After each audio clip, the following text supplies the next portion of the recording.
Hello, everybody. You're listening to Angel Nears, the podcast.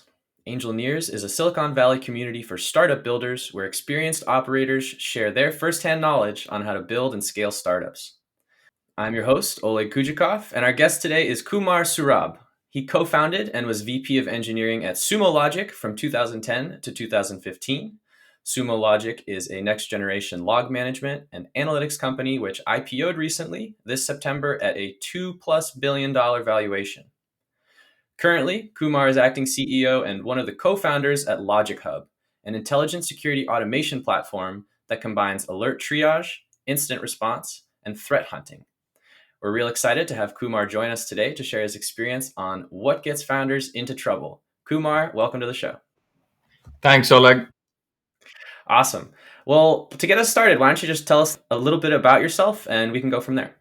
A little bit about myself. All right. So, for 20 years, I have done startups. As you said in the introduction, I co founded and ran engineering and operations at Sumo Logic. Before that, I was lucky enough to join another startup even before they had a 1.0 or a single customer, and saw that startup also go from almost nothing to an IPO, and then it later got acquired by HP for $1.5 billion, and that was ArcSight.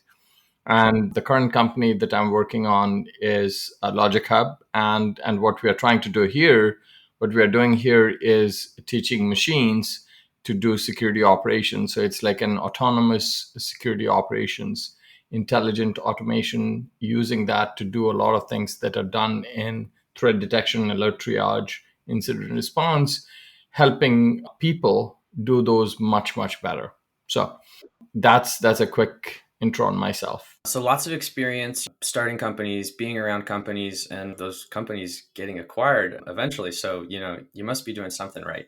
But today, so let's start with this. As a CEO, you have to determine if you're actually solving a customer's pain point or not.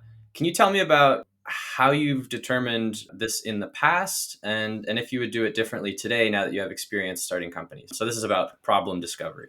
Absolutely. I think that's a fascinating topic, right? And I think I would be lying if I said, I have found the perfect answer. Everybody has a different journey, a different perspective on it. But there are a lot of common patterns that can be applied. And a lot of what I'm going to say is probably much more applicable towards enterprise software companies rather than consumer.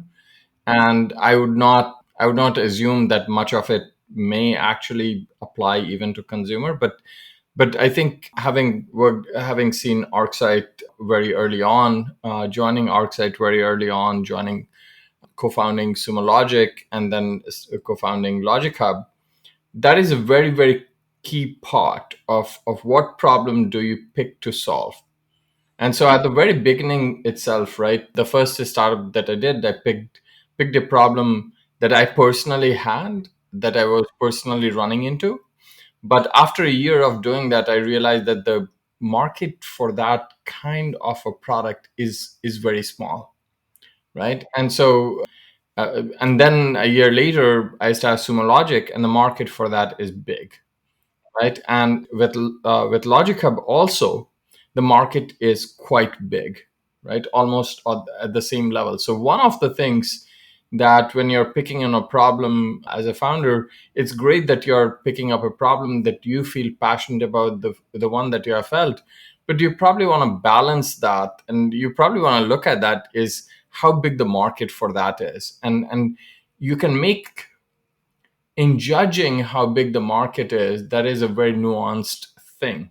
We we actually talked to a lot of people before I started Logic Hub, doing the company, and there is one bit of there is advice and problem statement that you get, which is very hypothetical, right? And I think we built the product for 18 months, and we worked with one or two customers very closely. But what you realize, the real lessons of learning start coming in when we started selling the product, right? And when we started asking people for money, that's when you start getting the feedback.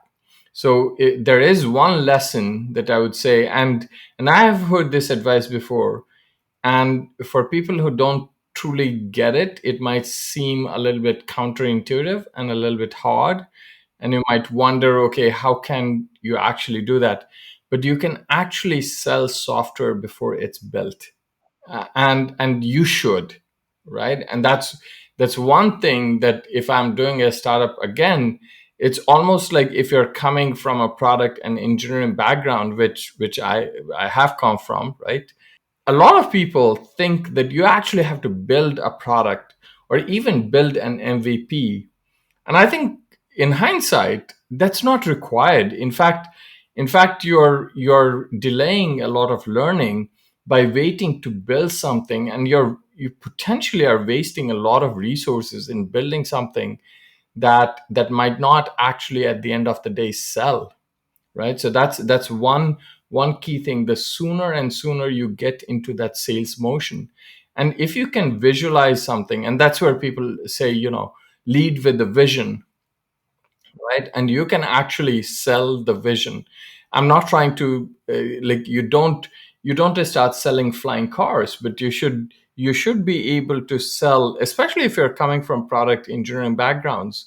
If you know you can build a certain kind of a product, and it might take you 9 months, 12 months, 15 months to build the product, but there is no reason you can not describe that vision of the product that doesn't yet exist, but in your mind it does, right? And if you spend a weekend, you can actually put a pretty good slide deck that describes what that product would look like in 12 months. And here comes a little bit getting over the initial hesitation. You can actually start asking people to buy that, right? And if you have something, if you're solving a real pain, you might actually get like a conditional PO even, where people will say, yeah, I have that problem. And if you build this, and the advantage for them is they get to influence how that gets built, right? So use that to your advantage to say, not only I'm going to build this for you, but I'm going to listen to you, right? And in enterprise space, people, if you find a problem that someone has that you're promising them they can solve, and they can believe you that you can solve that problem, you can actually, that's how we got our early customers. And but we waited 18 months to do that. And I think, you can fast forward the journey, from day one. Very interesting. Well, Kumar, you're kind of fast forwarding this podcast. No, I'm just kidding. I have a whole section about sales by technical founders, and I think we should come back to that. My new question is, when do you go from discovering a problem to actually selling a solution? Is it kind of like, is it really stages, or do they bleed into each other a little bit? What's your experience been with that? I think it's a continuous process, right? So it's not like you start discovery, you stop discovery. 4+ years into the journey, you're constantly doing discovery, right? It's almost like, I think I've seen a picture somewhere where you can see an island, right? If you're going sailing or you're on a boat and you see an island over there, you're driving towards that. And a couple of days ago, I was actually in near Santa Cruz kayaking, right? And if you have kayaked, right, and if you're solo kayaking, right, the guide will tell you is that you point the nose where you want to go, right? And there's such a very, very simple thing, but then you have to, as you're going there, right, the currents are there, the wind is there, right? So it's not always perfect a straight line towards that, and there is traffic, so you're trying to navigate that, right? So you're constantly trying to adjust. Early stage, like the three things about, right, the problem discovery, product market fit, and selling. One of the things that you have to get really, really good at is discovery, and getting in a conversation with the customers. And this is something that I feel like one of the things that I've learned most in last 2+ years is the ability to have a conversation with a prospect, with a customer, and learn about the pain points that they have, how they are going to buy it, how can you position your solution as the best alternative, if it indeed is a better alternative for the person you're talking to. And all this entire process actually requires a really good amount of discovery. And the more and more people you talk to, right? Because market is not a monolithic market, right? Market is made up, like there might be 200,000 companies in US itself that might be your target audience. But it's not like everybody has the same problem. And so the more and more people you talk to, the better and better idea you get of a more general sense of what the market is. So having a lot of conversations, what I've seen is that the more and more people I talk to, the better and better sense I get of what the market is. So customer conversations are incredibly helpful.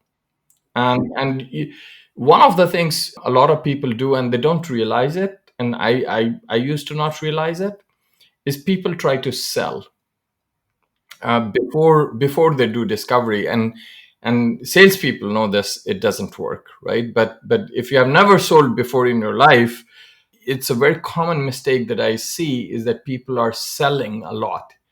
But what they haven't done yet is they haven't done a discovery. They haven't talked to the person. Maybe it's not even a fit. Maybe what you do doesn't help this person. So understanding what people are looking for is a critical aspect of that. And I think that is, again, not just helps you with selling, but it also helps you find product market fit much more quickly, and it reduces the chances you'll get wrong. And the reality of it is, you might think that you have found a product market fit, but it might be a local maxima. And so I'm using like machine learning terms, but really sometimes you gotta explore outside of that local maxima. And what you'll realize is that if you ventured a little bit outside of that local maxima, there is another maxima that's better than that. And then you explore that, and bit by bit you end up at another place that's an even bigger one. And this is the advantage of, and this goes back to the point that you don't stop doing discovery ever, right? Because the markets are dynamic, people's needs are dynamic. You might be solving a small section of it, but then as you grow, you can discover new opportunities. So keeping an open mind and learning from these customer conversations is critical in not just selling, but actually finding early product market fit. Let's dig a little deeper on that discovery process. What kind of questions do you ask when you're in one of those conversations with a customer to try and, uncover the next nugget of information that you're looking for? So I think my first step is to understand the person a little bit better. What do they do? What is their day-to-day role? So kind of trying to, and not spending a whole lot of time, but in couple of minutes even, or 5 minutes stop, you can actually figure out what this person does, right? And especially if you're targeting a certain persona, or talking to someone who has a certain title, you kind of know what they do. But still, hearing that person talk about gives you a glimpse into their mind as to what the priorities are. For example, I talk to CISOs, Chief Information Security Officers, all day. There are probably like 10 different kind of CISOs, right? And if you let them tell you about themselves, you'll realize that there are 10 or more different kind of CISOs, and they have different things that they are thinking about. Some people can be thinking about, okay, how to manage my board. They're pretty high level, and leadership and things like that. And some people can be very, very operational. Some people can be very compliance driven. Some people could be like, hey, I'm very excited about how do I apply AI to cybersecurity, right? So these are the kind of things that tell you about the person. So almost always, I start with that. But then from there, you're trying to hone in on a need, right? What is the problem? Like, the act of buying a product or a service and deploying it in an enterprise is a change, right? Is a change from a status quo. There is status quo, is do nothing, keep doing what they have been doing, right? So this person, you hope that sooner or later is going to make a change by buying your product or services. Nobody changes anything without a reason, right? So everybody has a reason. So a little bit of the discovery is, what is the reason? Why would they want to make a change, like considering buying your product or services? So understanding the person's motivation, understanding what they value, understanding why they would go through. There is a cost of change, right? They have to stop doing something, time and resources, all of that. So if you understand the motivation and the need very, very well, so that's the first discovery.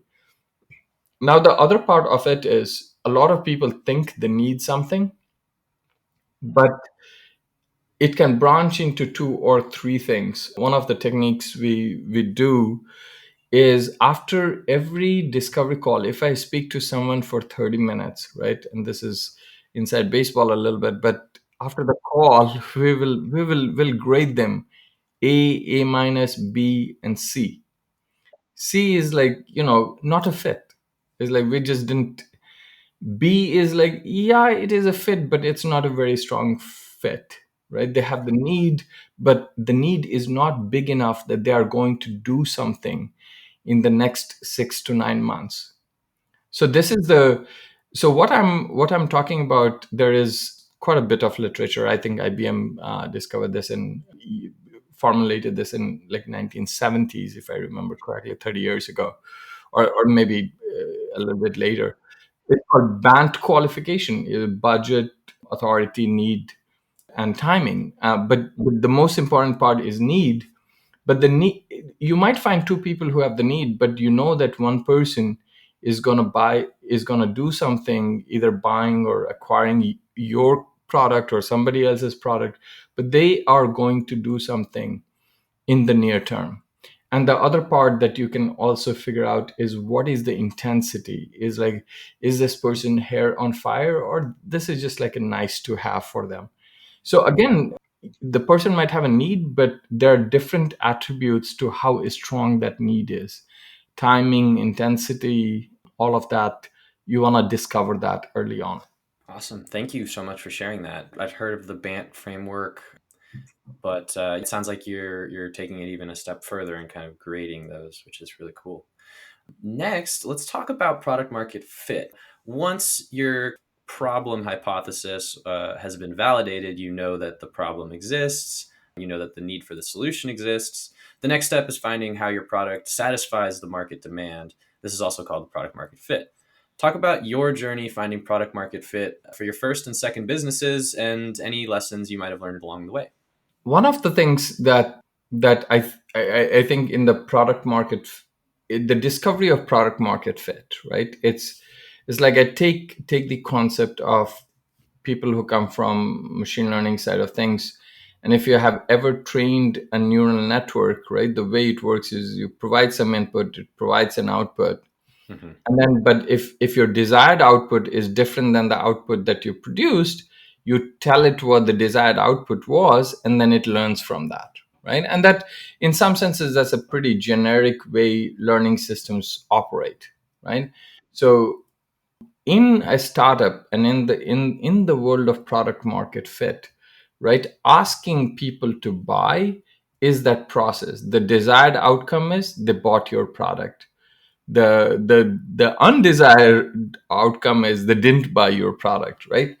The question is, when that happens, right, both in cases of why they bought, why they did not buy, learning from that is very, very important.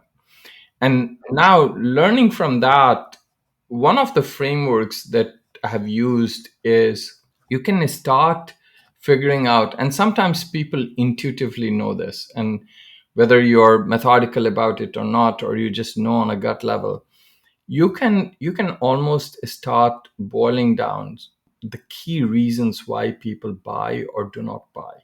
And you can, if you have 60 conversations, you can literally go through every one of those conversations you had that you try to sell, and if you're successful or not successful, it really doesn't matter. You can figure out what did they really care about. And here is the part. So you can figure out that, these pool of 50 people that you talk to, there are 5 or 6 things that almost comes up again and again. And it might be a list of 31, but what you'll realize is that most people really care about these 5 or 6 things. And now, once you come up with that, you can actually use those 5 and 6 things to carve out a little piece for yourself. So you can segment the market by saying, I'm not going to be good at all these 6 things. But if you're good, if anybody really wants the number 4 thing and wants the best at number 4, I'm their guy. So now what you have done is you have segmented to a smaller market. And as a startup, right, you have limited resources. So this is a way by which you can take a very big problem, which is like win the entire market segment and dominate and be the biggest player in their category. But what you're trying to figure out that one trait that people would value most, and you are saying, I'm going to become the best at it. And that is a journey that, there isn't. The other part that I learned from that is, if you're number 2, number 3 on any one of those, it is a sharp fall off. If, like, one of the things I repeat, like, the number 2 prize in sales is 0, you don't get anything, right? I think most of the sales, enterprise sales at least, right? There might be some other areas where there is some second prize, but not really. So I think you have to literally be the best. And it's not that you think it is the best, it has to best in a way that the customer thinks it's the best, right? And you can start getting that feedback, right? People will start telling you that, I really like this part about your product, you guys do this much better than everybody else, right? And so when you hit that point, it's almost like a tipping point, and you can feel the difference on the left side versus the right side of it, because people will start noticing that and will start giving you the feedback back to you. And then you can actually use that insight, and you can use it in positioning. At the earlier, you can even use it in qualification. You can actually look at people. Are you really interested in number 4, or are you interested much more in number 1? Between 1 and 4, which one do you value more? And maybe your competition is much better at number 1, and you know that even if you get into a fight with them, into a trial with them, you're not going to win that, right? So it's about segmenting the market, creating the differentiation, and becoming the best at that differentiated position, right? It's a combination of these things. And you rack these up along different attributes, along different dimensions, and you end up that overall your conversion rates in the sales funnel, when you talk to people, there are 2 things we track. Out of 20 people that we talk to, how many people actually want to try the product? And once someone says, hey, I want to try this, what is our close rate or win rates? And if you we have followed this process for about 2+ years, and you can see drastic improvements. And this is a very structured, methodical way to continue. This process never really goes away, right? Because if you master 1, 2, 3, 4, and 5, then you ask, okay, what is now 6 or 7?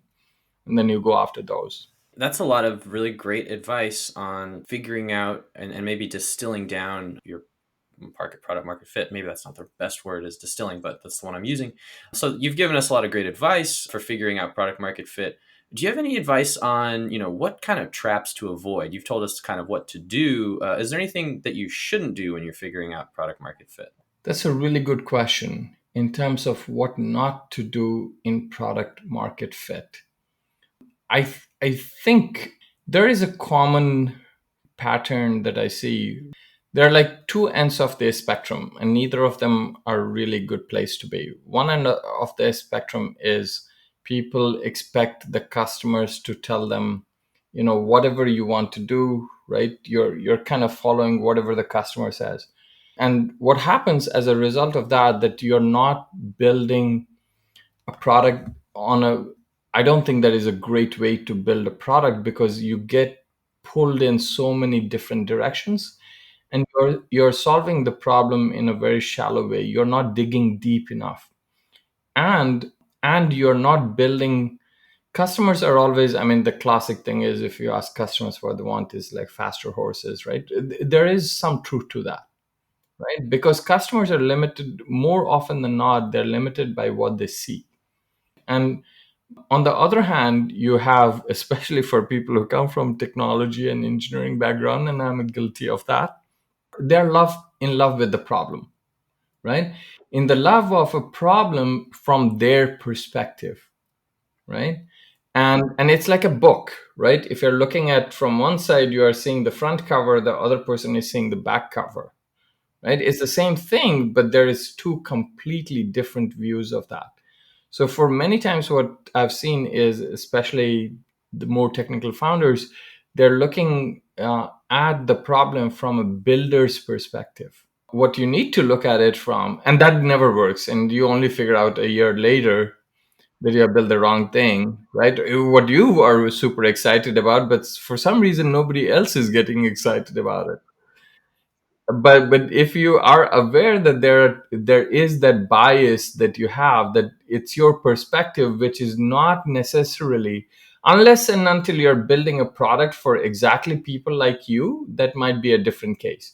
But more often than not, you're building a product for people in general are different than you, and especially in enterprises, right? We build product for cybersecurity teams, right? And my background is software engineering, for example, and I know security domain, but I haven't been a CISO or director of information security. So their perspective on the problem is much better. So one of the things I keep in mind, I listen to customers about the problems that they're having and the needs that they have, and their view of the problem and the need far supersedes my own perception, because they are much closer to the reality.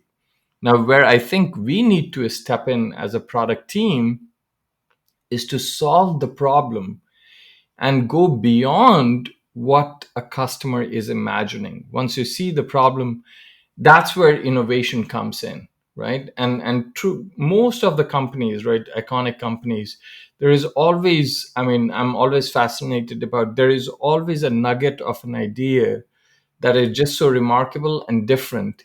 And once it is there, it seems fairly obvious, but for a long time, nobody thought of doing it that way. And that is where I think the innovation part comes in. So listening to the customers for the problems, but innovating on the solution side, I think it marries the best of both worlds in my mind. And that's a path I tend to take, is listen very closely for what are the pain points, what are the needs that people have, but then delight them almost with a even better way to solve the problem, and collaboratively working with them. And that process is a lot of fun. I think this relates back to kind of what we were talking about earlier about selling products, talking to customers before you actually build something. So let's go back to that idea. And I guess the question is, you said yourself, it's important to sell things before you actually have the product, but that's lost on most people that come from an engineering type of background. Why do you think that is? I think there are two reasons for that. One is the assumption that people will say no, and people don't even ask, right? Like, instead of asking, they just assume the answer is going to be no. And when you start asking, right, you get surprised that you actually don't get to know. And here is the part, there are ways in which you can go and ask and have that conversation, and that makes a ton of difference, right? What I have found is that if you're trying to sell something and pitch something, that doesn't quite work, right?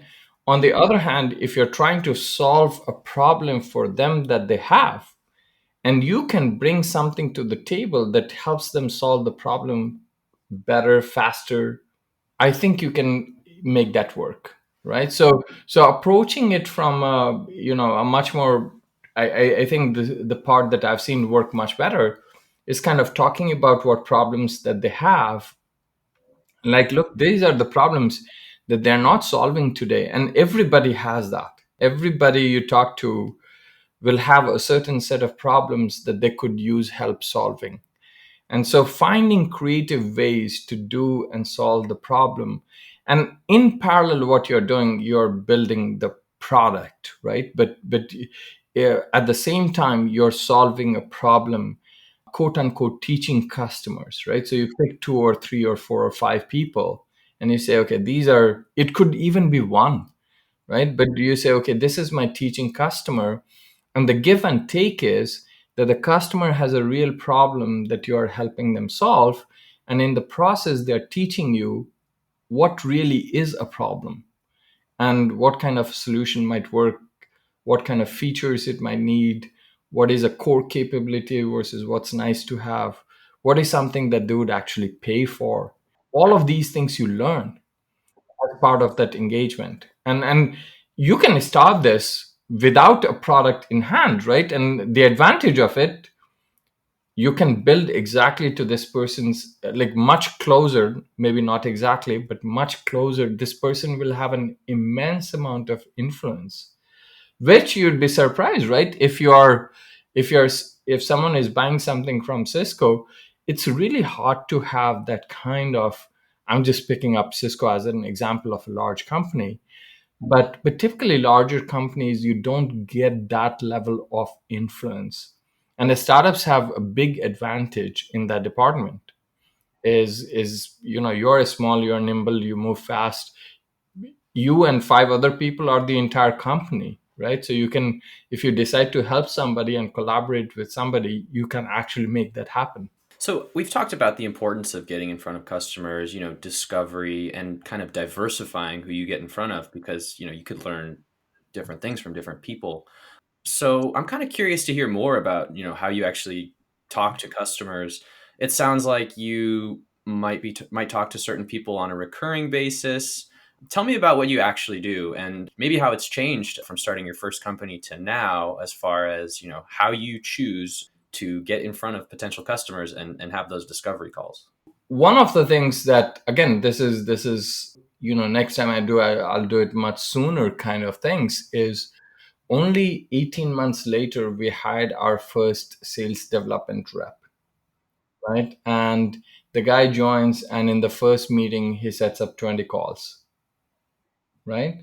So that was, I mean, that was money incredibly well spent.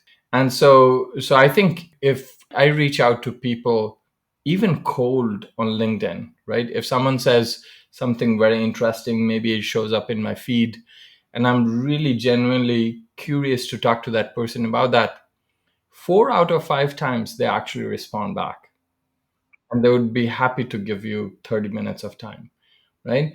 The place where people don't do is, it's obvious that you're not interested in learning anything from that or collaborating from them, but you're there to sell. People can smell that from miles and miles. Authenticity and genuineness goes a long way, I think, and people generally are tend to be helpful, right? So I think, as a founder, right, you could start out just by reaching to people directly or friends of friends, and LinkedIn is a great tool for that. And then if you want to increase the scale of that, and especially if you're funded and so on and so forth, you can even hire an SDR and have 20 conversations a month. And even when you don't have anything to sell, right? Because you can ask people for advice on what you're building, what they would buy, whether they would be good customer. And so it's never too early to have those kind of conversations. It's important to have champions on the customer side to speak up for you when you need it. How do you go about finding champions? Ah, the champions, that's another very, very key element of that, right? So you develop champions. When you meet someone, There is just, you just met someone, but along the way, you kind of, if you know what excites them and what they're motivated by, what they're looking for, you can actually collaborate with them, and that's how you end up building a rapport with them, and you almost get on the same page. They almost become like your colleagues, and social interaction, all of that goes a long way. Don't underestimate the power of drinking, right? You can go drinking. That's a fun way to just hang out with people. And it's not all business and work. That, like, I have people, customers I call on weekends, right? Because that's the only time I would, and they would even take a call on a weekend, or they would call me on a weekend, right? So you actually develop a relationship, and it goes on for months and years, and you build those relationships over time. But you can do that in a very, very, very short span of time as well, and really kind of finding that common purpose, right? And kind of working towards that, I think, is a good way. And there is always a little bit of a give and take, right? One of the customers told me, Kumar, if you help me once, you're a vendor. If you help me twice, you're a friend. If you help me three times, I depend on you. So it's really like, it's really like being there to help in what they are trying to accomplish. And if you can be a resource, if you can be of genuine help to them, I think that is one way. And then there is the personal connection, goes a long, long way. I mean, meeting people in person, I love doing that. Even like my background personality test over time has gone from introvert to less and less of introvert. So certainly a skill that you can learn, and your own personality adapts over time. But I do enjoy a lot of getting to know people and in person as well. And that goes a long, long way. So it's not exactly about finding champions, it's more about developing relationships, meeting people, developing those relationships, being human. So let's kind of wrap up with this. Everybody listening to the Angel Nears podcast is hopefully starting companies, and we hope with all of our great advice from experts such as yourself, they're able to scale those companies. So the idea there is, the founder's role is going to have to scale along with the company. How do you operate the company? And you've had plenty of experience with this through various stages, from a 2-person company to a 10-person company to 100+ people. What's your experience been like? What stages have you kind of experienced yourself? No, I think that's a very, very important question, right? And I think it's always a combination of, it requires a degree of self-awareness about what you want, and balancing that with what's really good for the company and the team, and so on and so forth. And it's almost a journey that the company is also on a certain trajectory, and as people also, you're on a certain trajectory. So you need to be constantly looking at, what does the company need. And when you're 2 or 5 person company, the communication is very, very tight, right? And so there is almost like a mind meld. So a lot of things organically work, and people don't even realize they need to do something proactively or in some explicit way.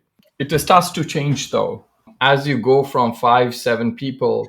There is a stage in almost every startup, I would imagine, at which point the entire company can't go to lunch together. But a lot of companies, like if you're 2 co-founders, right? If you're going to lunch, the entire company is going to lunch, right? Because it's just 2 of you. And even if it grows, you add the first 5, 6 people, you're still like a little bit of, saying this in COVID times, it doesn't actually make sense. But in pre-COVID days, all of you are headed to, if you are in the same space, you're having lunch. But what affords you that, what is really good there, is that there is a lot of communication that happens organically. There is not a whole lot of a structure you need, and so on and so forth. Now, as you start going from 7 to, I think, 25 or 30, you start needing some more structure. And that is where you have built like the first level of a structure, and then once you get past like 45, 50 people, another level of a structure comes in, and that's a very, very different way of coordinating it. So we are right around the cusp at Logic Hub where we're going into like 40 to 50, and I can see it shift because some parts that we are doing are need to scale to the next level. And then as you go beyond 200, 500 people, it becomes a whole lot about peoples and processes, and a lot of hero type of people that are just just do it kind of mentality, right? It starts, there is more processes and people that you need along the way. So this is a very natural journey that I've seen again and again across 3 or 4 different startups that happen.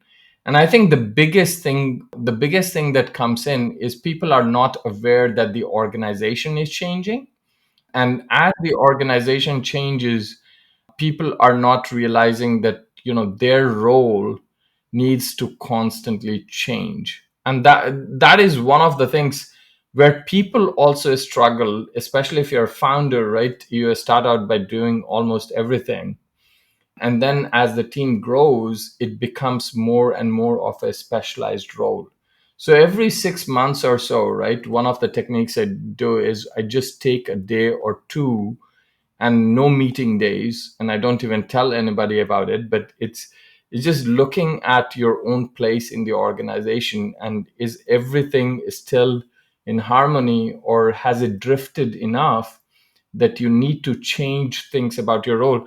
I'm going through one right now because I'm certainly realizing that I probably have 150% of things on my plate that I need to do. And then you redefine your role to say, okay, maybe these are the things I should be delegating, or maybe these are the things that are not worth doing. So that process of reflection, looking back and reassessing once a quarter, once every 6 months or so, is how is one of the things that has helped me stick with a company when it's like 10, 20 people, or sometimes when I start co-founding companies when it's 2 people, and then change your role along the way when the company hits 400, 500 people. And so at every stage you're trying to figure out, do you have the right role? And many times you'll find that the people around you are also kind of struggling with the same kind of challenges, is that the organization has morphed into different place, and their role that was a perfect fit 6 months ago doesn't feel like that, and helping them adjust their role. I think if you can do that, you'll have people who will never leave, right? And hopefully when you start the next company, they will come to work with you.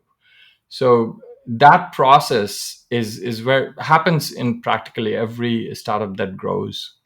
Next, let's talk about operational metrics. What are the key operational metrics to know whether you're on the right track? I imagine that everybody has a different opinion on this, but tell me about what you've experienced to be useful. I believe in OKRs, right? On a very high level, kind of figuring out what the key objectives are. And then many a times, right, figuring out what the top level goals are. What is the desired outcomes that you have? How do you measure that outcome?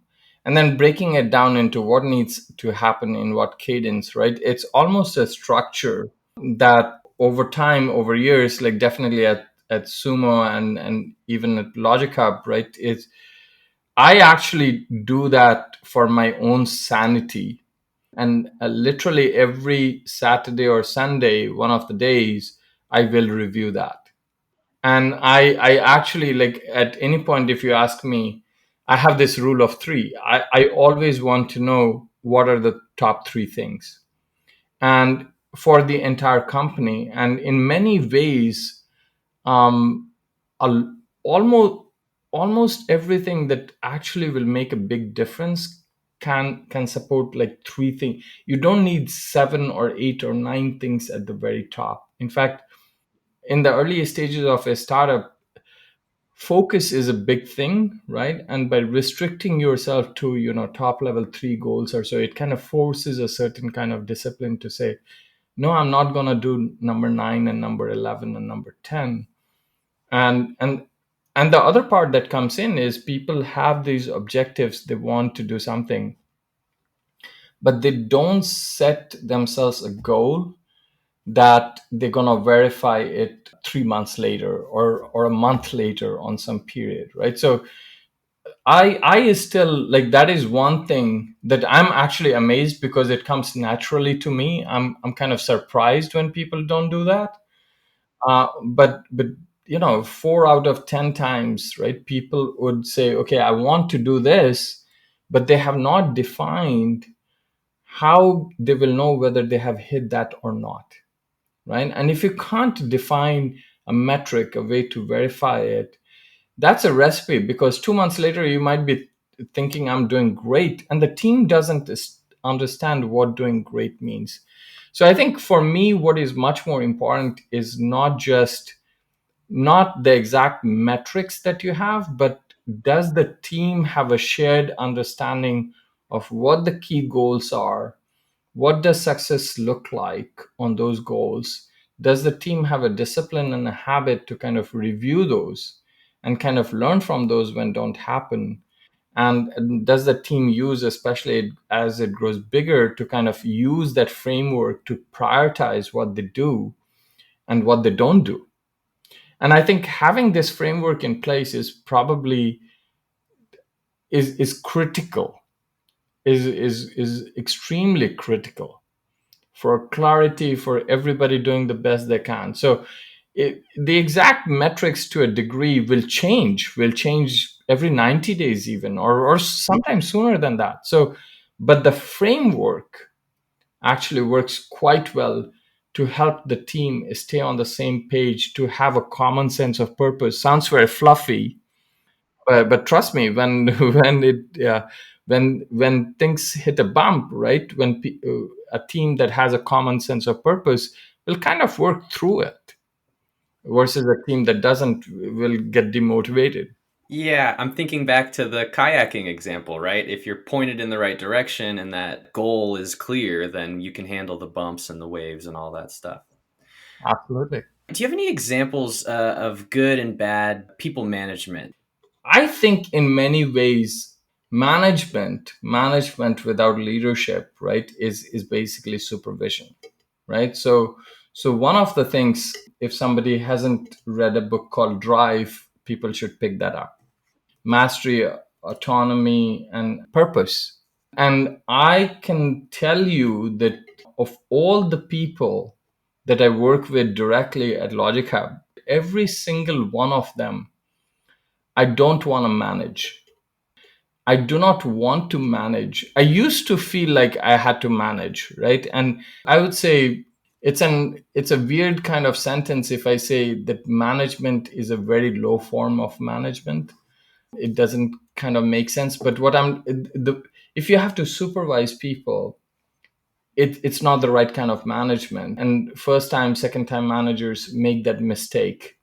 I think if you can inspire people, if I can provide the right context, if you can hold them accountable, holding accountability is good, but micromanaging, managing very directly without enough of leading, right? Leading versus management, right? Sometimes all you get is management, but not enough leadership, not enough inspiration. People don't have a shared context, shared purpose. It all sounds very fluffy, but it's extremely, even on a day-to-day basis, extremely critical. So I think that's one of the very, very common thing that I find is that people don't have, especially in the smaller companies, right? In larger companies, you have a lot of a structure where the managers are getting trained on what management should be. So you make less mistakes.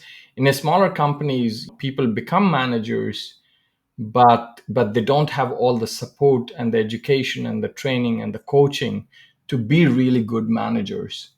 And that is, if you have management experience in the startups, one of the incredible things you can do to add value is to coach the managers.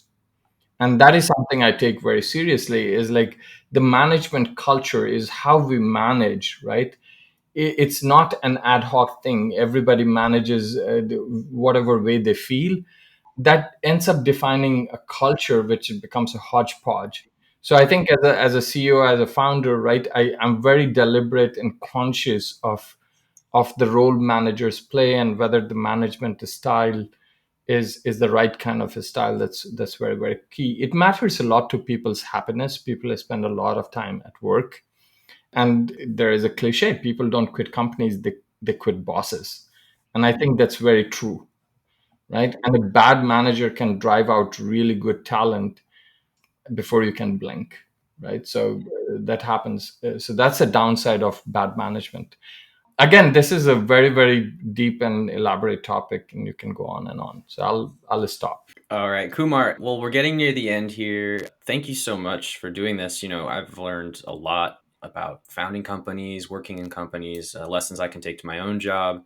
To close us off, do you have one last lesson, something you might tell to an early founder that's something you've learned kind of the hard way, or maybe something you've seen somebody else learn the hard way about what works and what doesn't for startup founders? Do you have one last lesson for us?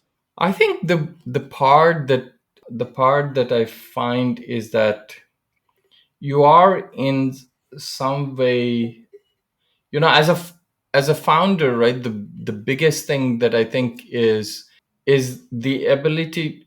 Founders typically feel passionate about something, right? And there is a reason they go and find a company and go through all the hassle of doing all of that, right? So there is some some passion element of that in that, right?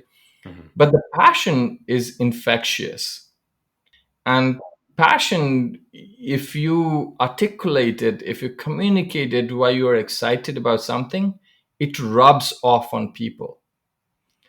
And it is the kind of a stuff, right? Startups are hard, right? Half the days things are not going to go your way. So if you don't love what you're doing, right, then I think you're gonna stop. Now, here is the thing: a founder loves the company that founded or whatever, but there is a whole team that does that, right? So I think one of the things that I've seen is the more and more you can share the context, the more and more you can share the passion about what you're doing, it actually rubs off on people, and it's a big, big, big gluing factor, right? And it gives teams the durability, right? So there are many people at the company that we have been working with, like even before we started the company. And so through thick and thin, these people stick together. So I think one thing that I do proactively now is to talk about why I'm excited about what we do. And it's pretty genuine. If I didn't feel excited, I won't talk about it. And it's a big I think it's a big thing for the entire team. Awesome. Thank you for sharing that so much. We're going to end it here. Before we get out of here, Kumar, what's the best way for our listeners to reach you if they might have questions? Kumar at logichub.com. I read every single email, or LinkedIn. Just ping me on LinkedIn. Those are the two most common ways to get hold of me. All right. Well, Kumar, thank you so much. If you liked our show, please subscribe wherever you listen to your podcasts and leave us a rating if you want to support the show. Kumar Saurabh, thank you so much for joining the show today. We appreciate your time. Thank you for sharing. Thank you, Oleg. Great discussion. Thank you so much.